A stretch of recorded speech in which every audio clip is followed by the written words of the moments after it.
Bienvenidos a un nuevo episodio de Resúmenes de Libros, el canal donde las grandes biografías cobran vida en formato audiolibro. Hoy nos sumergimos en la vida de uno de los personajes más influyentes del siglo XX, Vladimir Ilich Ulyanov, conocido mundialmente como Lenin. Esta obra, dividida en 6 capítulos, recorre su trayectoria desde un niño prodigio a orillas del Volga hasta el arquitecto de la Revolución Rusa y fundador de la Unión Soviética. Exploraremos su infancia marcada por la tragedia familiar, sus años de exilio forjando ideas marxistas, el triunfo de octubre, la brutal guerra civil, el pragmatismo de la NEP y su muerte prematura, dejando un legado que aún resuena en el mundo. Prepárense para un viaje intenso, lleno de debates intelectuales, balas y decretos que cambiaron la historia. Vladimir Ilich Lenin no fue solo un revolucionario, fue un pensador implacable que transformó teorías en acción y un imperio zarista en el primer estado socialista del mundo. Nacido en 1870, en una Rusia oprimida por la autocracia, su vida es un tapiz de inteligencia afilada, pérdidas personales y determinación férrea.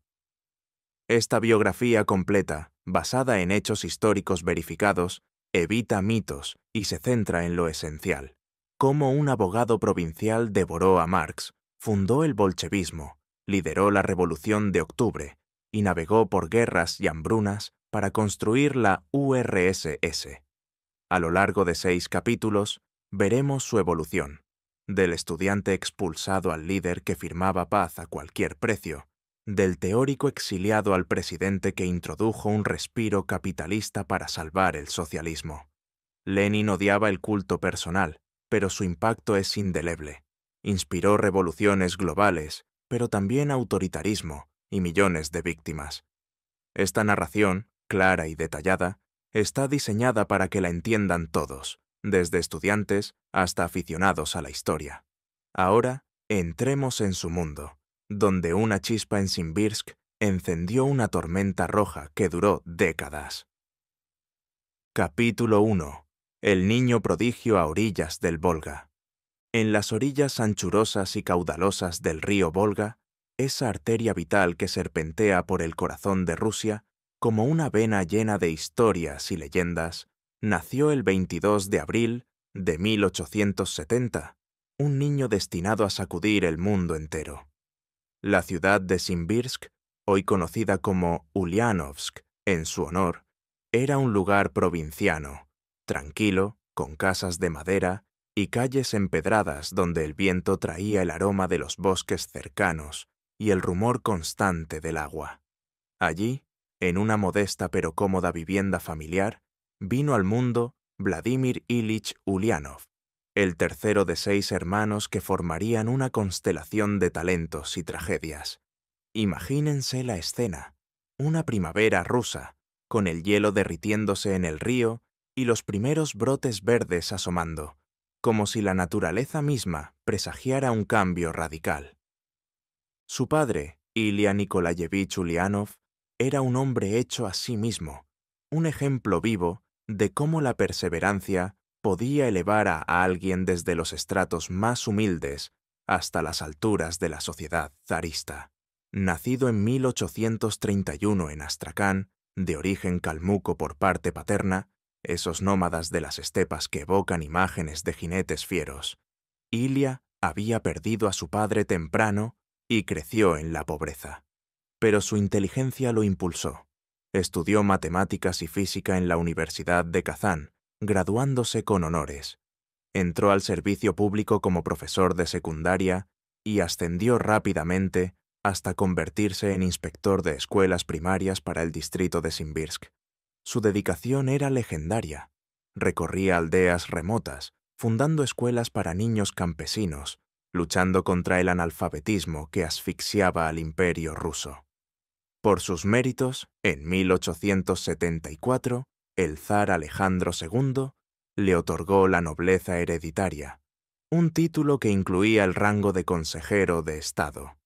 Ilya era un liberal moderado, creyente en la educación como motor del progreso, pero fiel al régimen autocrático. En casa imponía una disciplina férrea, horarios estrictos para estudios, comidas y descanso. No toleraba la pereza. Sus hijos debían ser excelentes, como él lo había sido. La madre, María Alexandrovna Blanc, era el contrapunto suave pero firme de esa rigidez paterna. Nacida en 1835 en San Petersburgo, provenía de una familia más acomodada y cosmopolita. Su padre, Alexander Blanc, era un médico judío converso al luteranismo, con raíces alemanas y posiblemente suecas.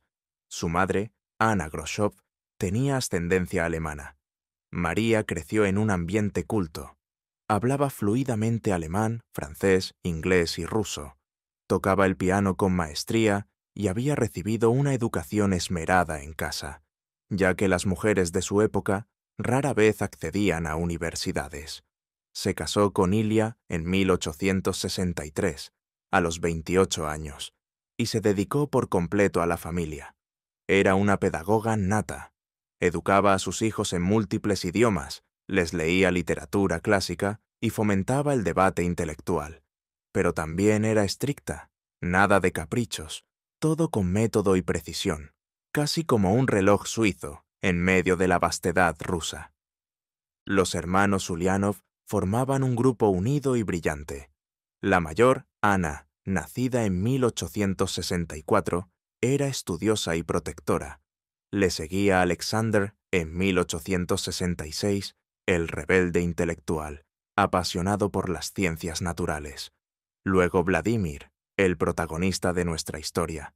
Después vendrían Olga, en 1871, Dmitri, en 1874, y María, en 1878. La casa era un hervidero de actividad.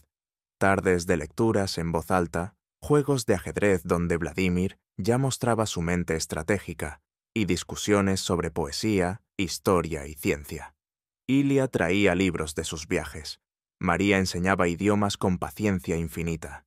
Vladimir, apodado Volodia por la familia, era un niño delgado, de estatura media, con una cabeza desproporcionadamente grande, un rasgo que lo haría reconocible en caricaturas futuras, y ojos almendrados, penetrantes, de un marrón intenso que parecía escudriñar el alma de quien lo mirara. Su calvicie prematura empezaría en la adolescencia, pero de niño tenía cabello castaño ralo. Desde tierna edad, Vladimir demostró una inteligencia prodigiosa, de esas que hacen que los adultos levanten las cejas y murmuren: «Este niño no es normal». A los 3 años ya balbuceaba frases completas. A los 5, gracias a las lecciones maternas, leía con fluidez. Devoraba todo lo que caía en sus manos: cuentos populares rusos, fábulas de Krylov con sus moralejas picantes, y pronto los grandes clásicos. Pushkin era su favorito. Recitaba de memoria poemas enteros, imitando las entonaciones dramáticas. Tolstói lo fascinaba con sus descripciones de la vida campesina en Guerra y Paz, aunque aún era demasiado pequeño para captar las profundidades filosóficas.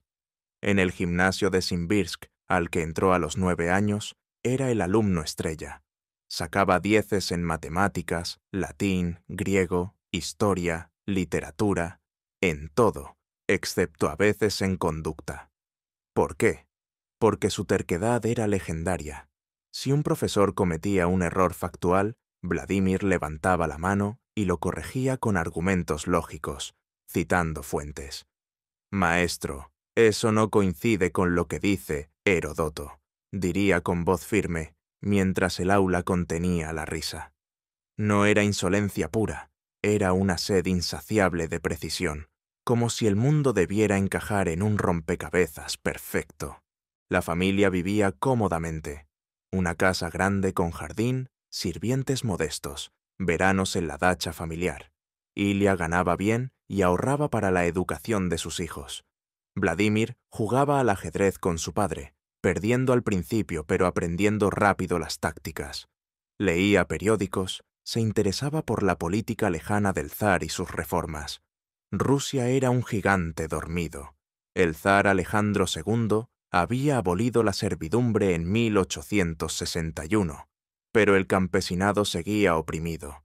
La industrialización apenas despuntaba en ciudades como Moscú y San Petersburgo, y las ideas revolucionarias, narodnikis, anarquistas, bullían en las universidades. En Simbirsk todo parecía lejano, pero los Ulianov discutían en la mesa. Ilia defendía reformas graduales. Los hijos mayores, influenciados por lecturas prohibidas, soñaban con cambios radicales. Alexandr, el hermano mayor, era el ídolo de Vladimir. Estudiaba en la Universidad de San Petersburgo, brillando en zoología y química, pero Sasha, como lo llamaban, se involucró en círculos revolucionarios. Influenciado por los narodnikis, populistas que creían en ir al pueblo para educarlo y levantarlo contra el zar, participaba en debates acalorados. En 1886 se unió a un grupo que planeaba atentar contra Alejandro III, el sucesor reaccionario de Alejandro II, asesinado en 1881 por bombas narodnikis. El complot era amateur, estudiantes con pistolas y dinamita casera. Lo descubrieron. Alexander fue arrestado en marzo de 1887. La noticia cayó como un rayo en Simbirsk. Vladimir, con 16 años, vio a su madre derrumbarse, al padre envejecer de golpe. El juicio fue rápido. Alexander y sus compañeros fueron condenados a muerte. El 8 de mayo de 1887 lo ahorcaron en la fortaleza de Schlisselburg. Tenía 21 años. La familia perdió el estatus nobiliario. Ilia, destrozado, murió de un infarto cerebral en enero de 1886. No, espera, cronología. Ilia murió en 1886, antes del arresto, pero la ejecución agravó el duelo. No, Ilia falleció el 12 de enero de 1886 por hemorragia cerebral, a los 54 años. La ejecución de Alexander fue en 1887, golpeando a la viuda y huérfanos. Vladimir, con 17 años, enfrentó la tragedia con frialdad aparente. «No lloraré», dijo, pero interiormente se endureció. En mayo de 1887 se graduó del gimnasio con medalla de oro. El mejor alumno, discurso de honor. El director, Fyodor Kerensky, sí, el padre del futuro primer ministro Alexander Kerensky, lo elogió como genio. Pero Vladimir rechazó la medalla en protesta sutil por la opresión. Entró en la Universidad de Kazán en agosto de 1887, Facultad de Derecho. Kazán era un hervidero estudiantil, protestas contra regulaciones zaristas. Vladimir se unió a un círculo ilegal, leyó textos prohibidos. En diciembre participó en una manifestación. La policía cargó. Expulsado a los 3 meses, exiliado a Kokuskino, finca de la abuela materna. Allí, en aislamiento rural, Vladimir se sumergió en libros. Leyó Chernyshevsky, ¿Qué hacer?, novela que inspiraba revolucionarios. Luego, El Capital de Marx, traducido clandestinamente. Fue una revelación. El materialismo dialéctico explicaba la historia como lucha de clases, no caprichos divinos. Esto es ciencia, pensó Vladimir, devorando volúmenes. Traducía, anotaba, debatía consigo mismo. La muerte de Alexander lo radicalizó. Los narodnikis fallaban con terrorismo individual. Hacía falta organización proletaria. En 1888 regresó a Kazán, pero vigilado. La familia se mudó a Samara en 1889. Vladimir aprobó exámenes externos de Derecho en San Petersburgo en 1891, graduándose con honores. Se hizo abogado, defendiendo campesinos en juicios menores, robos de madera, disputas por tierra. Ganaba casos con argumentos brillantes, pero veía la futilidad. El sistema era injusto. La ley protege al rico, concluía. Se unió a círculos marxistas en Samara. Discutía con plejanovistas, traducía a Marx. Escribió primeros ensayos, crítica al populismo, defensa del industrialismo como paso al socialismo. Su seudónimo Lenin vendría después, del río Lena, símbolo de fuerza siberiana. En 1893 mudó a San Petersburgo, trabajando como asistente legal. Contactó obreros, fundó grupos de estudio. La chispa estaba encendida. Pero retrocedamos a la infancia para entender el molde. Vladimir no era solo cerebro, tenía pasiones. Amaba la naturaleza, paseos por el Volga, pesca con hermanos, tocaba piano, aunque prefería ajedrez, donde su mente calculadora brillaba. Leía Dostoyevsky, cuestionando el alma rusa. Gogol, riendo con sátiras. Su humor era seco, irónico, bromeaba sobre profesores pomposos. La familia, pese a tragedias, se mantuvo unida. María vendió propiedades para sostenerlos. Ana y Olga estudiaron. Dmitri se hizo médico. María, revolucionaria. Vladimir, el eje, absorbía todo. En Samara conoció a Apolinaria Yakubova. Breve romance, pero la revolución primaba. Así, el niño prodigio del Volga, forjado en libros, disciplina y duelo, emergía como joven marxista. Su vida temprana era base sólida, inteligencia afilada, resiliencia ante pérdida, desprecio por injusticia. No era un soñador, era un arquitecto. El zarismo lo había herido, él lo derribaría. Pero eso vendría después. Por ahora, en los 1890, Vladimir Ilich Ulyanov era un abogado de 23 años con ojos fijos en el horizonte rojo, listo para encender la mecha que cambiaría Rusia para siempre. Este capítulo cubre los cimientos: nacimiento, familia, educación, tragedia de Alexander, primeros pasos revolucionarios. El niño que jugaba a orillas del Volga se convertía en el hombre que remoldearía el mundo, con una mente que cortaba como hoz y un corazón endurecido como martillo. La historia apenas comenzaba, pero las raíces eran profundas, nutritivas, inevitables. Capítulo 2. Primeras chispas y el exilio siberiano. En 1893, con 23 años y el título de abogado fresco bajo el brazo, Vladimir Ilich Ulyanov dejó atrás la provincial Samara y se instaló en San Petersburgo, la capital intelectual del Imperio ruso. La ciudad era un torbellino, palacios dorados junto a barrios obreros humeantes, intelectuales en cafés discutiendo hasta el amanecer, y la policía secreta, la temida Ojrana, acechando en cada esquina. Vladimir llegó con una maleta llena de libros prohibidos y una determinación que cortaba el aire como el viento del Nevá. Se empleó como asistente legal en un bufete, defendiendo a pequeños delincuentes y campesinos despojados, pero sus ojos estaban puestos más allá de los tribunales. La ley es un arma del opresor, murmuraba mientras redactaba alegatos que, aunque brillantes, rara vez cambiaban el veredicto final. Ganaba lo justo para vivir: un cuarto modesto en un edificio compartido, comidas frugales de pan negro y té fuerte, y noches enteras bajo la lámpara de queroseno, devorando textos marxistas. San Petersburgo era el caldo de cultivo perfecto para su evolución. La industrialización zarista había traído fábricas enormes, Putilov, con miles de obreros exhaustos por turnos de 14 horas, salarios miserables y condiciones que harían palidecer a un esclavo romano. Huelgas estallaban como petardos. En 1894, obreros textiles protestaron por pan y dignidad. Vladimir se infiltró en círculos clandestinos. Conoció a veteranos del movimiento: Yuli Martov, delgado y nervioso, futuro rival; Vera Zasulich, la mujer que en 1878 había disparado al gobernador de San Petersburgo y se convirtió en leyenda. Discutían en apartamentos vigilados, con contraseñas y señales secretas. Vladimir, con su lógica implacable, criticaba a los narodnikis.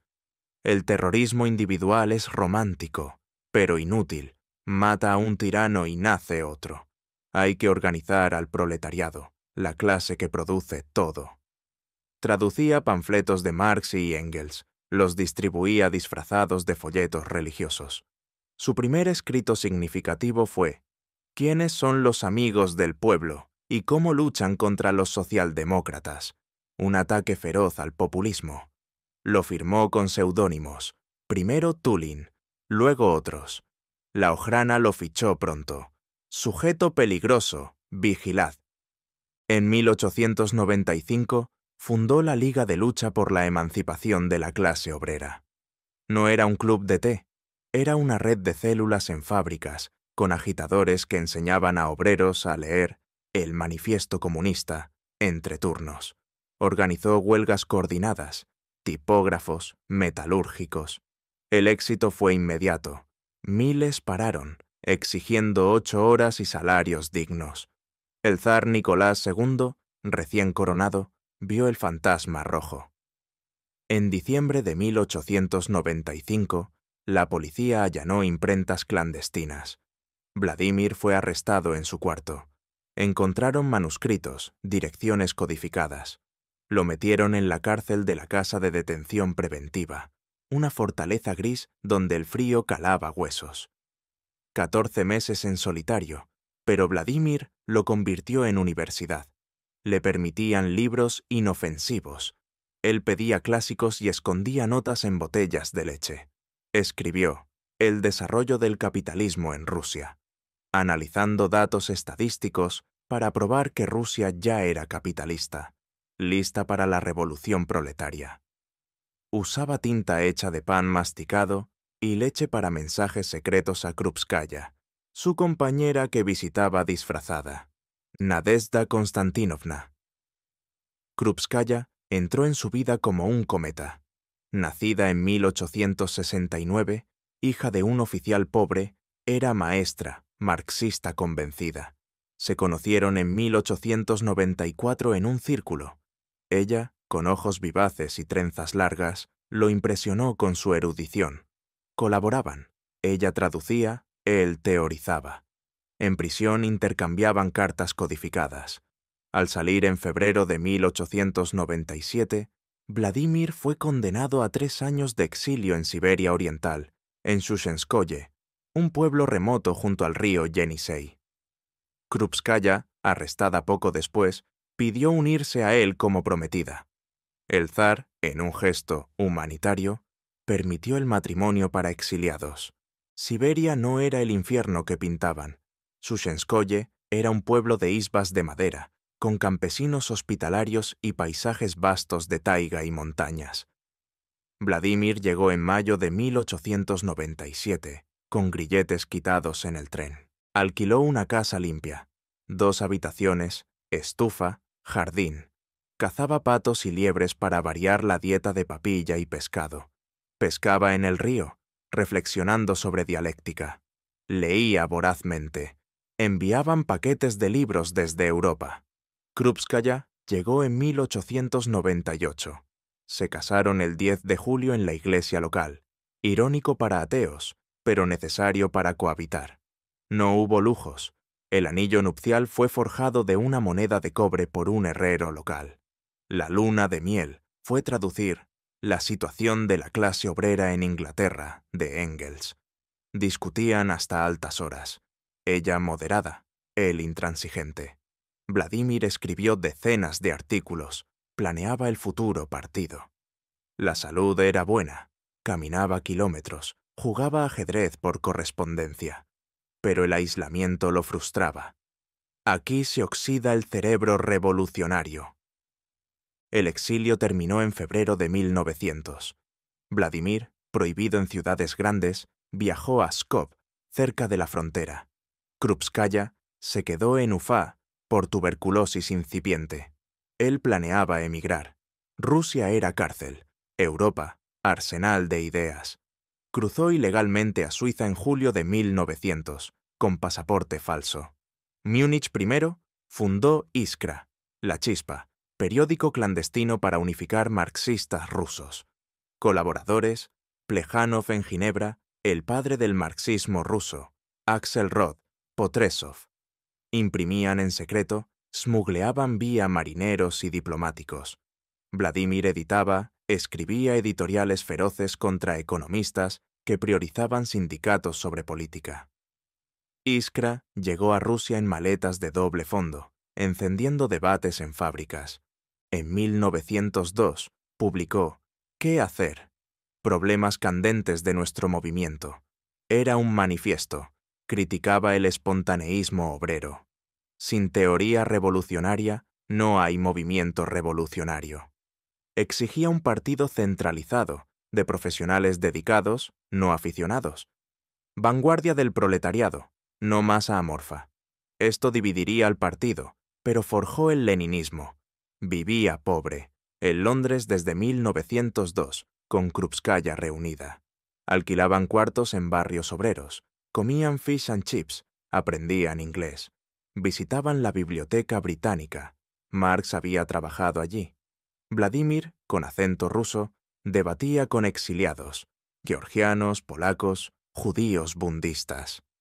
El segundo congreso del Partido Obrero Socialdemócrata Ruso, en 1903, fue el cisma. Empezó en Bruselas, julio, 43 delegados en un almacén de harina, huyendo policía. Discusiones en ruso, yiddish, alemán. Lenin defendía estatutos estrictos. Miembro es quien participa activamente bajo disciplina. Martov quería más amplio. Quien apoya. Votación. Lenin ganó por mayoría en un punto menor. De ahí, bolchevique. Mayoría. Menchevique. Minoría. Pero perdió control. Plejánov se pasó a mencheviques. Lenin, furioso, renunció a Iskra. Regresó a Ginebra. Fundó B. Adelante. La ruptura era irreversible. Bolcheviques por dictadura centralizada. Mencheviques por democracia interna. La revolución de 1905 estalló como trueno. Domingo sangriento, enero. Tropas dispararon contra manifestantes pacíficos en Petrogrado. Cientos muertos. Huelgas masivas. Soviets nacieron. Lenin, en Ginebra, escribió frenético. Armad la insurrección. Regresó ilegal en noviembre, disfrazado de fogonero de tren, peluca y bigote falso. En San Petersburgo organizó bolcheviques, armerías, imprentas. Editó Novaya Zhizn, pero el zar concedió Duma, dividió oposición. Levantamiento de Moscú en diciembre falló. Barricadas, combates, miles muertos. Lenin huyó a Finlandia, luego exilio a Gen. En exilio prolongado, hasta 1917, escribió incansable. Dos tácticas de la socialdemocracia justificaba boicot a Duma. En 1909, materialismo y empiriocriticismo. Defendía marxismo contra revisionistas como Bogdanov, que mezclaban filosofía idealista. Vivía nómada. París, pobreza, cuartos con Zinoviev, Cracovia, cerca Rusia, Suiza. Debates con Trotsky, neutral al principio. Fundación de Pravda en 1912. La Gran Guerra, 1914, lo sorprendió en Poronino, Austria. Arrestado como espía ruso, irónico, liberado por intervención socialdemócrata. En Suiza, Zimmerwald. Conferencia antiguerra. Lenin. Transformad guerra imperialista en civil. Tesis radicales aislaron bolcheviques. Años de miseria. Krupskaya enferma, Vladimir con insomnio, úlceras. Leía Hegel, Clausewitz, planeaba. En 1916, el imperialismo, fase superior del capitalismo. Guerra por mercados. Rusia colapsaba, derrotas, hambruna. Revolución de febrero 1917. Zar abdicó. Lenin en Suiza desesperaba. Llegó tarde. Alemania, astuta, ofreció tren sellado. Lenin, 30 compañeros, cruzaron en vagón precintado, como virus para infectar Rusia. Este capítulo cubre la forja del líder, de abogado a agitador, prisión a exilio, fundación de partido a cisma bolchevique, revolución fallida a espera paciente. Vladimir Ilich, ahora Lenin plenamente, seudónimo adoptado en 1901 por Río Lena, exilio siberiano, emergía como teórico implacable, organizador maestro. Su vida era sacrificio, familia lejana, comodidades nulas, pero mente afilada como navaja. Humor seco, bromeaba sobre policía que no encuentra lo que busca porque lo tiene delante. El exilio no era castigo, era preparación. La chispa de Iskra ardía, lista para incendio. Rusia temblaba.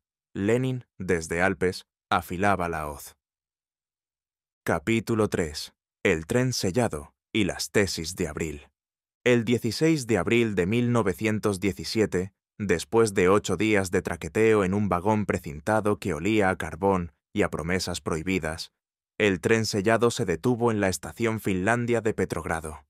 La multitud, alertada por rumores que corrían más rápido que los cables telegráficos, se agolpó en el andén bajo una llovizna fría de primavera. Obreros con gorras grasientas, soldados con fusiles al hombro, mujeres con pañuelos rojos, todos querían ver al fantasma que regresaba del exilio. Vladimir Ilich Lenin bajó del vagón con su abrigo raído, sombrero hongo y una maleta llena de manuscritos. Un foco de luz lo iluminó como a un actor en escena. Subió a un tanque improvisado como tribuna y con voz que cortaba el aire helado, gritó: «¡Camaradas! La revolución socialista mundial ha comenzado». Abajo, los bolcheviques coreaban. Los mencheviques fruncían el ceño. Nadie imaginaba que aquellas palabras, dichas sobre blindaje alemán, iban a derribar un imperio milenario. Alemania había jugado su carta maestra. Los generales del Kaiser, desesperados por sacar a Rusia de la guerra, autorizaron el paso del virus rojo a través de su territorio. Lenin aceptó el trato con frialdad pragmática. Usaremos al diablo si sirve a la revolución. En el vagón, con Krupskaya, Zinoviev y otros 30 compañeros, firmaron un compromiso: no contactar con alemanes, no salir del coche. Fue un viaje claustrofóbico, debates interminables sobre táctica, partidas de ajedrez con piezas talladas en pan, y Lenin corrigiendo borradores de las tesis de abril. Al cruzar la frontera rusa, los soldados bolcheviques los recibieron con honores. En Petrogrado, la banda tocó la Internacional. Pero la ciudad era un hervidero. El zar Nicolás II había abdicado en febrero. Un gobierno provisional, liberal menchevique, dirigía con mano temblorosa. Los soviets de obreros y soldados ganaban fuerza callejera. Lenin olfateó el aire, olía a pólvora y a oportunidad. Al día siguiente, 4 de abril, 17 en el calendario gregoriano que Rusia aún rechazaba, Lenin presentó sus tesis de abril en el Palacio Táuride, ante un auditorio atónito.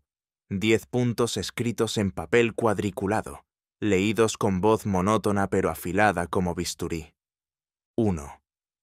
La guerra imperialista debe continuar hasta la paz sin anexiones, pero el gobierno provisional la prolonga.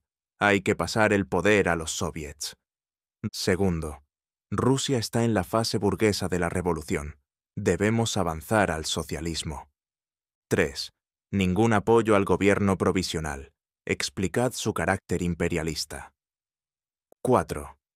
Los bolcheviques somos minoría en los soviets. Paciencia y crítica fraternal. 5. No república parlamentaria. Vuelta a ella sería un paso atrás, sino república de soviets de diputados obreros, campesinos y soldados. 6. Confiscación de latifundios. Tierra a los comités campesinos. 7. Fusión de todos los bancos en un banco nacional bajo control soviético. 8. Control obrero de la producción. 9. Renovación del programa del partido. 10. Nueva Internacional. El silencio inicial fue sepulcral. Luego estallaron los abucheos. Plejánov, el patriarca marxista, lo llamó delirio. Kamenev, líder bolchevique moderado, protestó: «Es aventurerismo». Incluso Stalin titubeó al principio. Lenin, imperturbable, replicó: «Prefiero ser minoría con la verdad que mayoría con la mentira». En privado, bromeaba con Krupskaya: «Les he dado un susto de muerte. Ahora toca convencer con hechos». Las tesis se publicaron en Pravda el 7 de abril. Obreros las leyeron en fábricas, soldados en trincheras.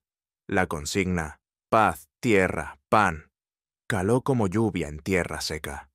Los meses siguientes fueron un torbellino de mítines, periódicos y conspiraciones. Lenin vivía en casa de su hermana Ana, en el barrio de Víbor, un laberinto de fábricas y humo. Se afeitaba la barba, usaba peluca, cambiaba de piso cada semana. Escribía artículos incendiarios, las tareas del proletariado en la presente revolución. Los bolcheviques crecían, de 8.000 miembros en febrero a 80.000 en junio. En el primer Congreso Panruso de Soviets, en junio, Lenin pronunció: «Hay un partido que tomará el poder cuando el pueblo lo quiera». Risas mencheviques. Pero las jornadas de julio lo pondrían a prueba. El 3 al 5 de julio, regimientos amotinados, anarquistas y bolcheviques espontáneos salieron a la calle contra el gobierno provisional que acababa de lanzar una ofensiva fallida en el frente. 100.000 manifestantes gritaban: «¡Todo el poder a los soviets!». Lenin, enfermo de fiebre, dudó. ¿Insurrección prematura? Salió al balcón del Palacio Kshestinskaya, ex residencia de la bailarina, ahora cuartel bolchevique, y calmó a la multitud. «Paciencia, camaradas, el poder vendrá». Pero el gobierno contraatacó.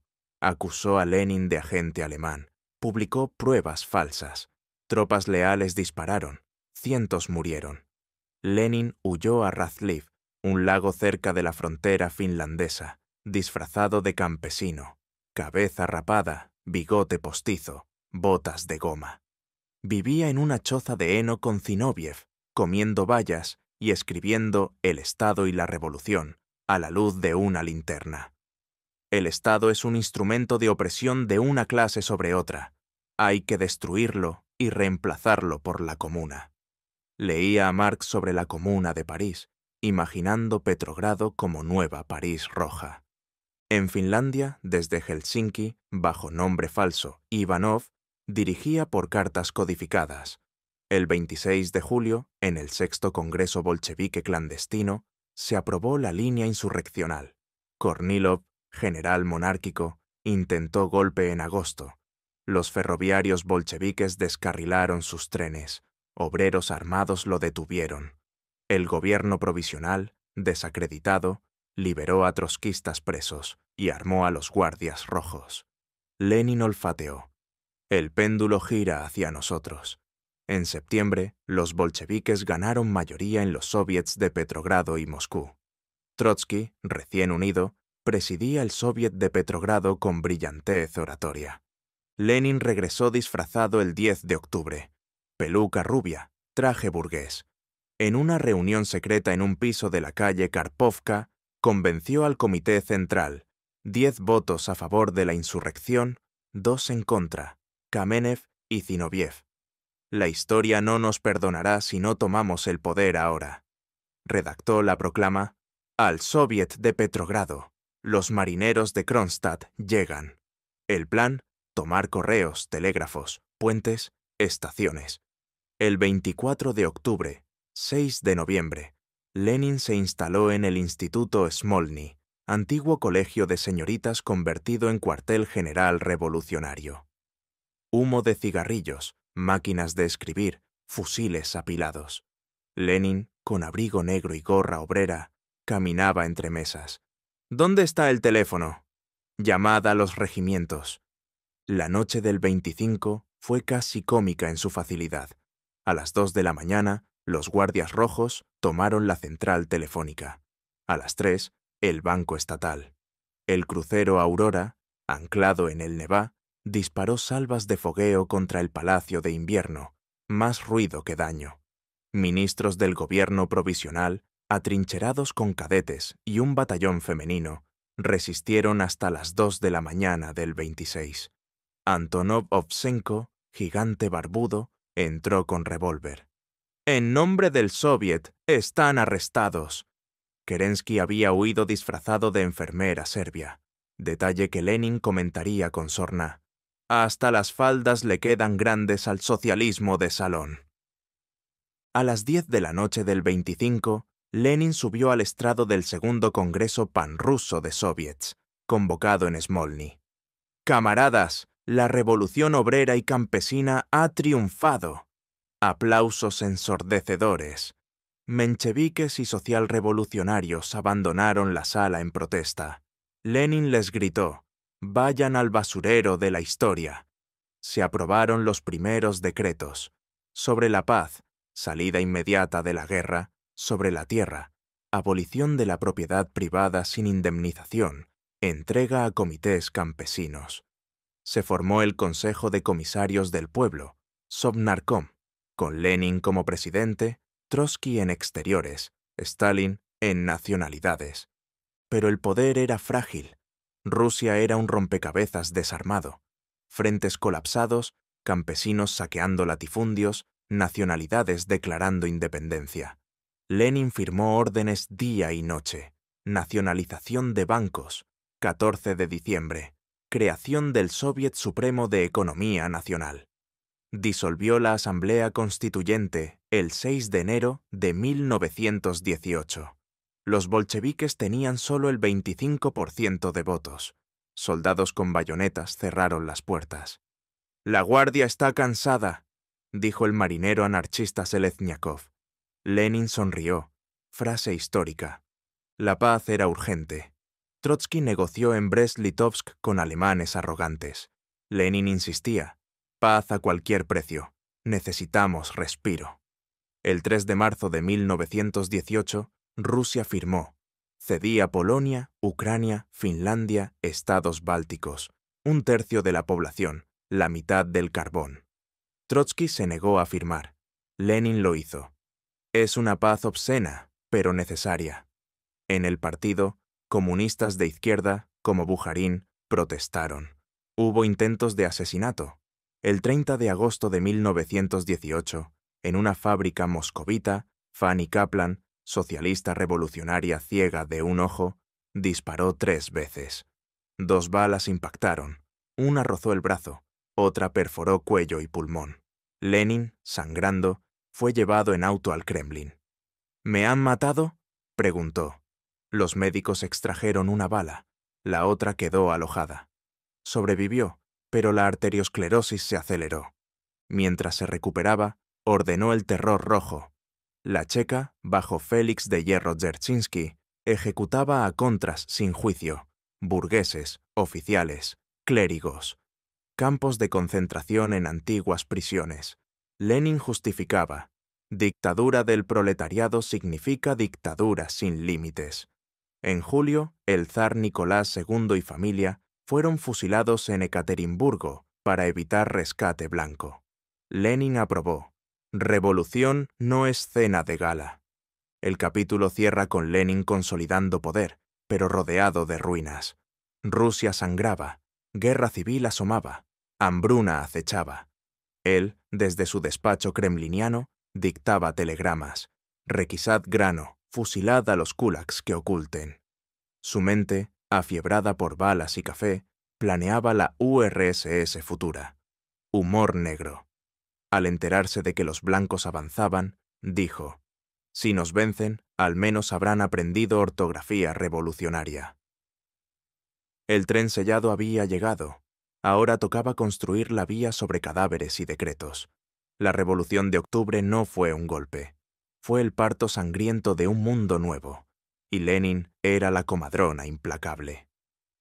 Capítulo 4. Guerra civil y el terror rojo. La Revolución de Octubre había sido un parto relámpago, casi una comedia de errores con salvas de fogueo y ministros arrestados entre cortinas de terciopelo. Pero la guerra civil que siguió fue una epopeya sangrienta, digna de las sagas rusas más crudas. Desde finales de 1917 hasta 1922, Rusia se convirtió en un vasto tablero de ajedrez donde las piezas blancas, monárquicos, liberales, socialistas moderados, cosacos, se enfrentaban a las rojas bolcheviques, con peones campesinos muriendo por millones en un juego que nadie controlaba del todo. Lenin, desde su despacho en el Kremlin, un laberinto de pasillos fríos y iconos decapitados, Dirigía como un gran maestro con jaqueca perpetua, firmando decretos que olían a tinta y a pólvora. La revolución no es un baile de salón, repetía, mientras fuera nevaba sobre cadáveres congelados. El caos empezó en serio en mayo de 1918. La Legión checoslovaca, 40.000 soldados varados en el Transiberiano, tras desertar del ejército austrohúngaro, se rebeló contra los bolcheviques que intentaban desarmarlos. Tomaron Samara, Kazán, el oro del zar en el banco. Al mismo tiempo, en el sur, el general Denikin organizaba el ejército voluntario con oficiales zaristas furiosos por la ejecución de Nicolás II. En Siberia, el almirante Kolchak se autoproclamó gobernante supremo de Rusia, con uniforme impecable y bigote engominado. Británicos desembarcaron en Arcángel con té y ametralladoras. Franceses en Odessa con croissants y ambiciones coloniales. Japoneses en Vladivostok soñando con un imperio asiático. Hasta estadounidenses enviaron 8.000 soldados a proteger suministros, o eso decían. Lenin, mirando mapas clavados con alfileres rojos, bromeaba con amargura. Nos invaden más extranjeros que en 1812, pero esta vez Napoleón viene en tren y con banderas de todos los colores. Para alimentar la máquina roja, Lenin decretó el comunismo de guerra en junio de 1918. Nacionalización total, fábricas, bancos, ferrocarriles, comercio exterior, prohibición del mercado privado, trueque o nada, requisición de grano. Destacamentos armados irrumpían en aldeas, confiscaban trigo, centeno, patatas. «¡Prodrasviorska!», gritaban, mientras campesinos escondían sacos en pozos o bajo el heno. Los kulaks, campesinos ricos, con 2 vacas y un caballo, eran enemigos de clase. Fusilados, deportados, familias a la calle. Lenin justificaba en Pravda: quien no trabaja, no come, quien acapara, muere. Pero el hambre acechaba. En ciudades, obreros recibían 100 gramos de pan negro al día, mezclado con serrín. En Petrogrado, renombrada ya Leningrado en honor al líder, la gente hervía gatos y pegamento de carpintero. Canibalismo en provincias remotas. 10 millones morirían antes de 1922. Balas, tifus, escorbuto, hambruna. El Ejército Rojo nació de la nada. Trotsky, comisario de guerra, lo forjó con disciplina de hierro. Reclutó obreros, campesinos pobres, exoficiales zaristas, especialistas, bajo vigilancia de comisarios políticos. Un bolchevique con revólver por cada uniforme blanco. «¡Proletarios a caballo!», arengaba Trotsky en trenes blindados que recorrían frentes como cometas rojos. Lenin firmaba órdenes. Movilización total, desertores al paredón. Campos de concentración para elementos socialmente peligrosos, burgueses, clérigos, mencheviques.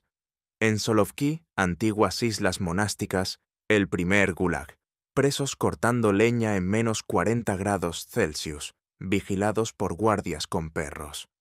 La Checa, policía política creada en diciembre de 1917, se convirtió en el brazo ejecutor. Félix Dzerzhinsky, polaco ascético con ojos de acero, la dirigía desde la Lubianka, terror rojo oficializado tras el atentado contra Lenin. El 30 de agosto de 1918, en la fábrica Michelson de Moscú, Lenin terminaba un discurso a obreros. «Camaradas, la victoria está cerca».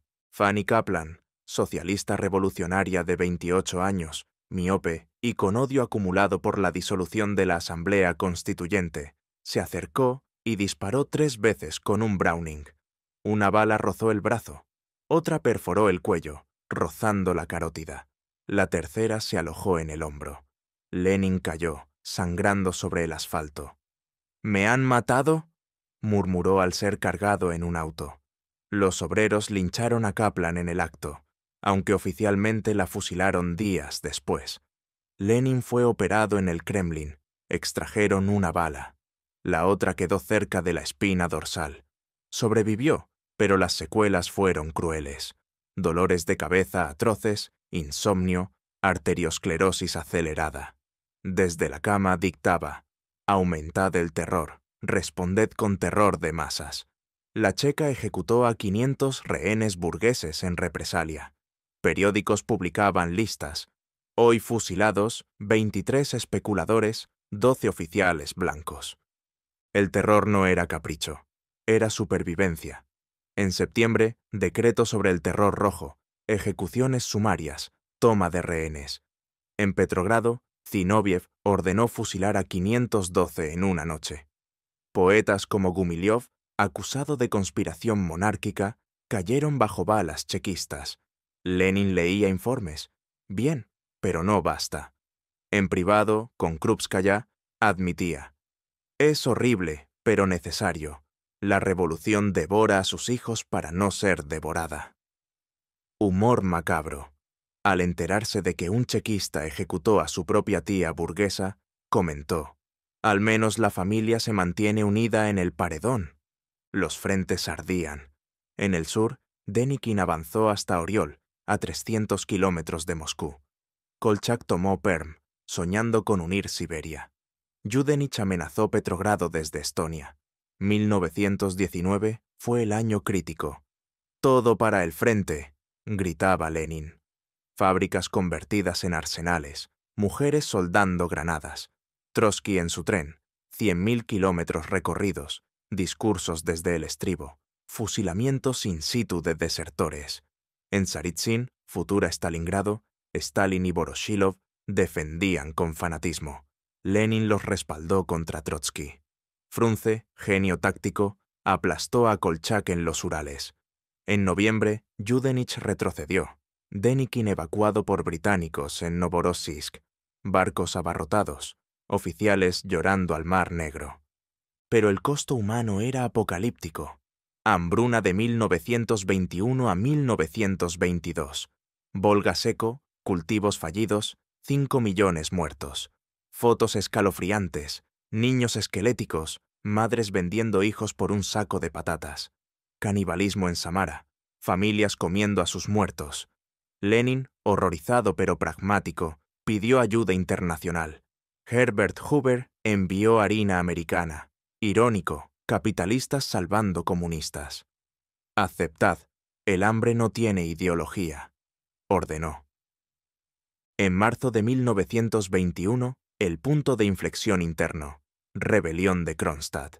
La fortaleza naval, baluarte de octubre, se alzó contra la dictadura bolchevique. Marineros, antiguos héroes rojos, exigían soviets libres, fin de requisiciones, libertad de prensa para socialistas. «¡Tercera revolución!», gritaban desde acorazados. Lenin, en el 10º Congreso del partido, palideció. «Si Kronstadt cae, caeremos todos». Trotsky y Tukhachevsky comandaron el asalto. 50.000 soldados rojos cruzaron el hielo del Báltico bajo fuego de cañones navales. Gas mostaza, ametralladoras, cargas a la bayoneta. 10 de marzo.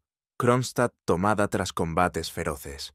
2.000 marineros fusilados, miles deportados a Solovki. Lenin, en el Congreso, anunció el fin del comunismo de guerra, un paso atrás para dar 2 adelante. La NEP, nueva política económica, permitiría comercio limitado, impuestos en especie, pequeños empresarios. «Enriqueceos», dijo irónico a los Nepman, que pronto abrirían tiendas. Pero eso es el próximo capítulo. La guerra civil terminó en 1922. Últimos blancos evacuados de Crimea, japoneses de Vladivostok. Ejército rojo victorioso, pero Rusia en ruinas. Industria al 20% de 1913. Ferrocarriles destrozados, población diezmada. 10 a 12 millones muertos, 2 en combates, el resto epidemias, hambre. Lenin, desde su lecho, salud deteriorada, dictaba: «Hemos ganado, pero ¿a qué precio?». Fundó la Comintern en 1919 para exportar revolución, apoyo a comunistas alemanes, húngaros. Bela Kun duró 133 días. Fallaron, pero la semilla quedó. Este capítulo es el infierno dantesco de la revolución. Terror como bisturí, guerra como forja. Lenin, herido pero vivo, emergió como arquitecto de un Estado totalitario que sobreviviría a balas y balas. Humor negro en despachos. Al leer un informe de 100.000 desertores, dijo: «Si todos desertaran, al menos tendríamos paz automática». La guerra civil no fue romance. Fue carnicería que templó el acero soviético. Y en el centro, Lenin, con cuello vendado y ojos febriles, firmando la sentencia de un mundo viejo. Capítulo 5. La NEP, el pragmatismo y la salud en declive. La guerra civil dejaba un país en escombros, fábricas mudas, campos yermos, ciudades fantasmas donde el eco de los cañones aún retumbaba en las paredes agrietadas. Era marzo de 1921, y en el 10º Congreso del Partido Comunista, bolcheviques renombrados así en 1918 para sonar más duros, Lenin subió al estrado del gran salón del Kremlin con paso fatigado. Su cuello aún llevaba la marca de la bala de Kaplan, y los dolores de cabeza lo asaltaban como tormentas siberianas. Pero su voz, aunque ronca, cortó el humo de los cigarrillos. «Camaradas, hemos ganado la guerra, pero perdemos la paz si seguimos con el comunismo de guerra. Es hora de retroceder un paso para avanzar dos». La sala, llena de delegados exhaustos, barbudos, con abrigos raídos y ojos hundidos, murmuró incrédula: «¿Retroceder? ¿El arquitecto de la nacionalización total ahora hablaba de mercado?». Lenin, con esa sonrisa irónica que desarmaba críticas, explicó: «La revolución es como un asedio. A veces hay que abrir una brecha para que entre aire fresco o todos asfixiamos». La nueva política económica, NEP, fue el giro pragmático que salvó al régimen de ahogarse en su propia rigidez. Anunciada el 15 de marzo, reemplazaba las requisiciones brutales por un impuesto en especie. Los campesinos entregaban un porcentaje fijo de su cosecha, 10 a 20% según la región, y vendían el resto libremente en mercados. Pequeñas fábricas, hasta 20 obreros, volvían a manos privadas. Comercio minorista florecía. «Enriqueceos», dijo Lenin a los Nepman, esos nuevos comerciantes que abrían tiendas de telas, zapatos, dulces. En Moscú y Petrogrado, calles que olían a hambre, ahora bullían con vendedores ambulantes ofreciendo kvass, pirojki, hasta gramófonos importados. Los kulaks, antes enemigos fusilables, resucitaban, compraban tractores, contrataban jornaleros. La producción agrícola saltó de 37 millones de toneladas de grano en 1921 a 75 en 1925. Fábricas reabrieron. Mineros del Donbass volvían al carbón. Lenin lo justificaba con dialéctica. El capitalismo de Estado bajo control proletario es un mal necesario. Lo usaremos como palanca para el socialismo. Críticos de izquierda, los oposicionistas obreros, gritaban traición. «Regresamos al zarismo con banderas rojas». Lenin replicaba: «Mejor un capitalismo controlado que un comunismo en ruinas donde todos mueren de hambre». Pero la NEP no era solo economía, era oxígeno político. La rebelión de Kronstadt, ese puñetazo en el estómago justo antes del Congreso, había sido la gota que colmó el vaso. Marineros héroes de octubre, hartos de requisiciones y burocracia, exigieron soviets libres, fin del terror, elecciones secretas. Lenin, desde Moscú, ordenó el asalto. Tukhachevsky cruzó el hielo con 50.000 hombres. Gas venenoso, cargas suicidas. Kronstadt cayó el 18 de marzo. 2.000 ejecutados, 8.000 huyeron a Finlandia. En el Congreso, Lenin admitió: «Kronstadt nos enseñó que el descontento campesino es un volcán. La NEP es la válvula». Prohibió facciones internas. Unidad o muerte. La centralización democrática se volvió dictadura de la cúpula. Disidentes como los centralistas democráticos fueron silenciados. Mientras, la hambruna del Volga devoraba vidas. Sequía, guerra, requisiciones. 5 millones muertos en 1921 a 1922. Fotos atroces. Niños con vientres hinchados, madres vendiendo hijas por un puñado de mijo. Lenin, horrorizado pero calculador, creó el Comité de Ayuda al Hambriento, POMGOL, presidido por el escritor Máximo Gorki. Pidió ayuda internacional. El proletariado mundial no dejará morir a sus hermanos. Hoover, del American Relief Administration, envió 700.000 toneladas de comida, harina, leche condensada, tocino. Barcos americanos atracaban en Petrogrado, trenes rojos distribuían. Lenin bromeaba en privado. Los capitalistas nos salvan el pellejo. Mañana les cobraremos con intereses revolucionarios. La hambruna cedió en 1922. La NEP llenó graneros. En política exterior, Lenin jugaba al ajedrez global. La Comintern, fundada en 1919, exportaba revolución, dinero a comunistas alemanes para el levantamiento de 1923, fallido, apoyo a China, pero pragmatismo, tratado de Rapallo con Alemania en 1922, rompiendo aislamiento, reconocimiento diplomático, Gran Bretaña en 1924. Lenin soñaba con electrificación. Comunismo es poder soviético más electricidad. Goelro, plan de 10 años, iluminó aldeas con bombillas que parecían milagros. Pero su cuerpo traicionaba. Las balas de 1918 aceleraron la arteriosclerosis, estrés, insomnio, café negro. En mayo de 1922, primer derrame cerebral en Gorki, la dacha cerca de Moscú. Pierde el habla, parálisis derecha. Médicos alemanes, Förster, Klemperer, diagnostican esclerosis vascular, descanso absoluto. Lenin, furioso, dicta con la izquierda: no soy un inválido, la revolución me necesita. Recupera parcialmente. En octubre vuelve al Kremlin, pero reducido. Reuniones cortas, siestas obligadas. Escribe sobre la cooperación. Campesinos en cooperativas voluntarias, puente al socialismo. Segundo derrame en diciembre de 1922. Habla balbuceante, mano temblorosa. Dicta artículos contra la burocracia. Nuestro aparato estatal es una mierda. Lo heredamos del zarismo y lo pintamos de rojo. El testamento, dictado entre diciembre de 1922 y enero de 1923 a secretarias. Fotieva, Volodicheva, es bomba. Critica a todos. Trotsky, el más capaz, pero demasiado confiado. Stalin, rudo, caprichoso.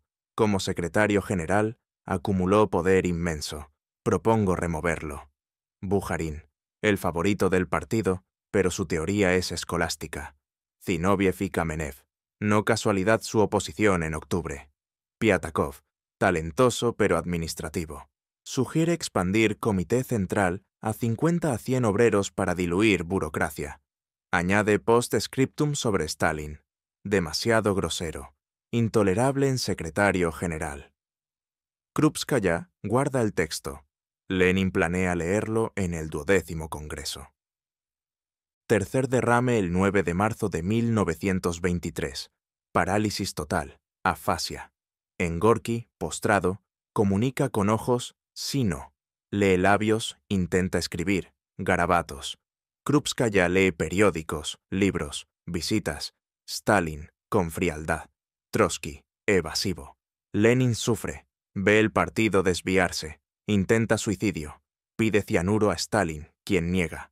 Últimos meses, paseos en silla de ruedas por jardines nevados, mirando Volga lejano. El 21 de enero de 1924, convulsiones, coma. Murió a las 6:50 de la tarde, 53 años. Autopsia, cerebro esclerótico, balas como catalizadores.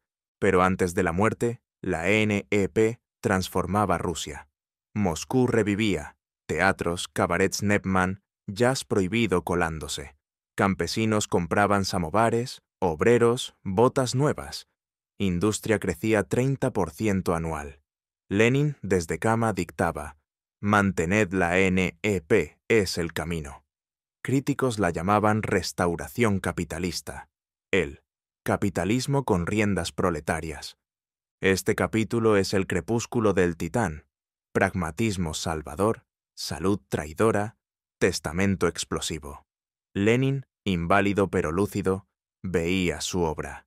URSS naciendo en diciembre de 1922. Unión de repúblicas bajo Constitución Federal. Humor final. Al oír que Nepman vendían iconos, murmuró: «Al menos ahora los santos pagan impuestos». La NEP fue su último gambito. Retroceder para que el socialismo avanzara sobre bases sólidas. Su cuerpo falló, pero la máquina roja rodaba, aunque con Stalin al volante, contra su advertencia. Capítulo 6. Muerte, legado y el icono eterno. El 21 de enero de 1924, en la dacha de Gorki, a las afueras de Moscú, donde los pinos centenarios susurraban secretos al viento invernal y la nieve cubría los caminos como un sudario blanco, Vladimir Ilich Lenin exhaló su último aliento. Eran las 6:50 de la tarde. Tenía 53 años, 8 meses y 29 días de una vida que cabía en décadas de intensidad histórica. El tercer derrame cerebral, en marzo de 1923, lo había dejado postrado. Parálisis casi total, afasia que convertía sus intentos de habla en balbuceos frustrados, ojos que seguían brillando con la chispa de quien aún planeaba revoluciones desde la cama. Krupskaya, su fiel compañera de 3 décadas, leía a su lado. Periódicos, cartas, pasajes de Marx. Intentaba comunicarse con gestos. Un parpadeo para sí, 2 para no. Los médicos, rusos, alemanes, un equipo internacional, diagnosticaron esclerosis vascular avanzada, acelerada por las balas de 1918 y el estrés de forjar un Estado desde la nada. En los últimos días, convulsiones lo sacudieron. Entró en coma. La noticia corrió como pólvora. Lenin ha muerto. Moscú se paralizó. Trenes especiales trajeron delegados de provincias remotas. El cuerpo, embalsamado con técnicas experimentales del profesor Vorobiov, una mezcla de formalina, glicerina y sales que preservaría la piel como pergamino, fue velado en la casa de los sindicatos. Millones desfilaron, obreros con lágrimas congeladas, campesinos con gorras en mano, soldados rígidos. El frío era tan intenso que los dolientes formaban colas de kilómetros, calentándose con fogatas improvisadas. El funeral, el 27 de enero, fue un espectáculo orquestado por el partido. Cañones dispararon salvas cada minuto. Sirenas de fábricas aullaron en todo el país. El féretro, sobre un armón de artillería, recorrió la Plaza Roja bajo banderas rojas ondeantes. Stalin, Zinoviev, Kamenev, la troika que se disputaba el poder, caminaban detrás, rostros graves. Trotsky, ausente por enfermedad en el Cáucaso o por maniobras internas, envió telegramas. Lenin había pedido simplicidad, cremación, nada de culto, pero el partido decidió lo contrario. Lenin vivirá eternamente en el corazón del proletariado, proclamó Stalin. El mausoleo temporal, de madera, se erigió en la Plaza Roja. El definitivo, de granito y mármol, en 1930, obra de Alexei Shchusev. Su cuerpo yace allí aún, acristalado, iluminado, visitado por millones. Contra su ateísmo, se convirtió en reliquia. San Lenin, con peregrinajes que rivalizaban con los zares. La autopsia reveló un cerebro extraordinario, 1.340 gramos, surcos profundos, como si cada idea revolucionaria hubiera tallado un camino neuronal. Científicos soviéticos lo cortaron en 30.000 láminas para estudiar el genio proletario. El legado inmediato fue caos sucesorio. Lenin dejó su testamento, dictado en diciembre de 1922 a enero de 1923. Críticas veladas a todos, advertencia explícita contra Stalin. Rudo, caprichoso, acumula poder inmenso. removerlo como secretario general. Krupskaya lo entregó al Comité Central en mayo de 1924, durante el 13º Congreso. Stalin, pálido, prometió corregirse. La troika lo ocultó. Trotsky, brillante pero arrogante, fue marginado. Stalin, maestro de intrigas, ascendió. Purgas sutiles, alianzas rotas. Para 1927, Trotsky exiliado. Para 1929, Stalin dictador absoluto. Ignoró el testamento. Lenin estaba enfermo. Yo soy la continuidad. El leninismo se codificó como ideología estatal. Marxismo-leninismo. Vanguardia partidaria, dictadura del proletariado, industrialización forzada, colectivización. Escuelas enseñaban sus obras, pioneros juraban ser como Lenin. Ciudades renombradas, Petrogrado a Leningrado, 1924, Simbirsk a Ulyanovsk. Estatuas brotaron como hongos. Lenin señalando al futuro, Lenin con gorra obrera, Lenin niño leyendo. Calles, fábricas, colloses. Mia y Lenin, everywhere. La URSS, fundada en diciembre de 1922 bajo su firma, Unión Federal de Repúblicas con Derecho Teórico a Secesión, se expandió. 15 repúblicas, 170 millones de habitantes. Constitución de 1924, soviets como base, pero partido como cerebro. Económicamente, la NEP, su último legado pragmático, floreció hasta 1928. Comercio revivió. Nepman enriquecidos compraban Ford T ensamblados en Nizhny Novgorod. Producción industrial al 80% prebélica. Agricultura, excedentes exportados. Pero Stalin la liquidó. Gran giro en 1929. Planes quinquenales. Colectivización brutal. Millones de kulaks deportados. Hambruna artificial en Ucrania. Holodomor. 4 a 7 millones muertos. Lenin había advertido contra excesos. Stalin citaba a Lenin para justificarlos. Globalmente, Lenin inspiró revoluciones. Comintern, su criatura, financió partidos comunistas. China, Mao, 1949. Vietnam, Ho Chi Minh. Cuba, Fidel. Leninismo como manual, golpe de vanguardia, terror rojo, industrialización. Pero también autoritarismo, unipartidismo, culto personalidad, irónico, pues Lenin odiaba a Lagos. En Occidente, anticomunismo lo demonizó, padre del totalitarismo. En Oriente, ídolo, estatuas en Hanoi, Pekín. La Guerra Fría fue su sombra alargada. URSS versus EU. Superpotencia nacida de sus decretos. Legado ambiguo, logros y horrores. Positivo. Alfabetización del 30% al 100% en décadas. Mujeres emancipadas. Código familiar 1918. Divorcio fácil, aborto legal. Electrificación. Ciencia. Sputnik hereda Goelro. Industrialización. De arado a tanque T-34. Derrotó nazismo en 1945, aunque Stalin al mando. Negativo. Millones muertos en terror, gulags, hambrunas. Libertades aplastadas, prensa censurada, opositores liquidados.